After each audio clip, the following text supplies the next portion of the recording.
الله تعالى في كلامه المجيد وما أرسلناك إلا رحمة للعالمين. وقال رسول الله صلى الله عليه وسلم لا يؤمن أحدكم حتى أكون أحب إليه من والده وولده والناس أجمعين. পবিত্র ঈদুল মিলাদুন নবী সাল্লাল্লাহু আলাইহি ওয়াসাল্লাম উদযাপন উপলক্ষে ঐতিহ্যবাহী দিনাজপুর দাখিল মাদ্রাসার আজকের এই অনুষ্ঠানের সম্মানিত সভাপতি পত্র মাদ্রাসার সুনামধন্য সুপার মাওলানা মীর হোসেন সাহেব, উপস্থিত আমার সহকর্মীবৃন্দ ও প্রিয় শিক্ষার্থী, আসসালামু আলাইকুম ওয়া রাহমাতুল্লাহ। ওয়া আলাইকুম আসসালাম। আল্লাহ রাব্বুল আলামিনের দরবারে যে মহান রব আমাদের কাছে হযরত মুহাম্মদ রাসূলুল্লাহ সাল্লাল্লাহু আলাইহি ওয়াসাল্লামের এই পৃথিবীতে আগমন উপলক্ষে পবিত্র ঈদুল মিলাদুন নবী উদযাপন করার জন্য যে মহামণি আমাদেরকে তৌফিক দান করেছেন, আমরা সকলে আল্লাহ রাব্বুল আলামিনের দরবারে শুকরিয়া আদায় করি। আলহামদুলিল্লাহ আলহামদুলিল্লাহ হামদান কাসীরান তাইয়িবান মুবারাকান ফি। দুরূদ এবং সালাম প্রেরণ করছি মানবতার মহান দূত, সর্বযুগের সর্বকালের সর্বশ্রেষ্ঠ মহামানব মহানবী সাইয়্যিদুল মুরসালিন খাতামুন নবিয়্যিন রাহমাতাল লিল আলামিন, যাকে সৃষ্টি করে না হলে পৃথিবীতে আল্লাহ রাব্বুল আলামিন সৃষ্টি করতেন না। লা বাকালা মা খালাকাল আফলাক, যাকে আল্লাহ রাব্বুল আলামিন সর্বশ্রেষ্ঠ চরিত্র দিয়ে পৃথিবীতে প্রেরণ করেছেন, যাকে আল্লাহ রাব্বুল আলামিন সকল নবীদের নবী করে পৃথিবীতে প্রেরণ করেছেন, যাকে আল্লাহ রাব্বুল আলামিন সকল নবীদের ইমাম করে পৃথিবীতে প্রেরণ করেছেন, যাকে আল্লাহ রাব্বুল আলামিন সর্বশ্রেষ্ঠ কিতাব দিয়ে এই ধনেধরা পৃথিবীটাকে সুন্দরভাবে সাজানোর জন্য আল্লাহ রাব্বুল আলামিন পবিত্র কোরআনুল কারীম নাযিল করেছেন।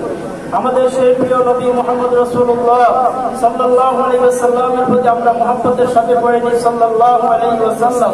আল্লাহুম্মা সাল্লি ওয়া সাল্লিম ওয়া বারিক আলা নবিয়িনা মুহাম্মদ সাল্লাল্লাহু আলাইহি ওয়াসাল্লাম।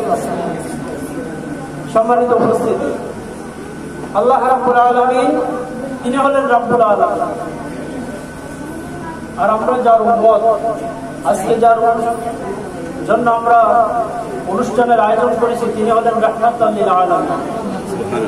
রাব্বুল আলামিন হলেন অর্থাৎ তামাম বিশ্বজগতের নিয়ে পৃথিবীতে আগমন করেছেন, যার সার্টিফিকেট আল্লাহ রাব্বুল আলামিন নিজেই কোরআনুল কারীমে দিয়েছেন। লাকাদ কানা লাকুম ফি রাসূলিল্লাহি উসওয়াতুন হাসানাহ। পৃথিবীতে এমন কোন মানুষ পাওয়া যাবে না যে মানুষ এই কথা বলতে পারে তার স্ত্রীদেরকে, তার সহকর্মীদেরকে, তার বন্ধু বান্ধব যারা রয়েছে তাদেরকে এই কথা তিনি বলতে পারেন যে আমার রাত্রের অন্ধকারে দিনের আলোতে প্রকাশ্য এবং গোপনে আমি যত কাজকর্ম করেছি, তোমরা যা দেখেছ এবং আমি যা বলেছি, তোমরা যা শুনেছ, সকল কিছু মানুষের কাছে বলে দাও। এমন উত্তম চরিত্রের ব্যক্তি পৃথিবীতে আর আগমন করে নাই, কিয়ামত পর্যন্ত আগমন করবেও না। সুবহানাল্লাহ সুবহানাল্লাহ। আল্লাহ রাব্বুল আলামিন রাসূল কারীম সাল্লাল্লাহু আলাইহি ওয়াসাল্লামকে এমন চরিত্র দিয়েছেন, তিনি বলেছেন সকল কিছু তোমরা বলে দাও।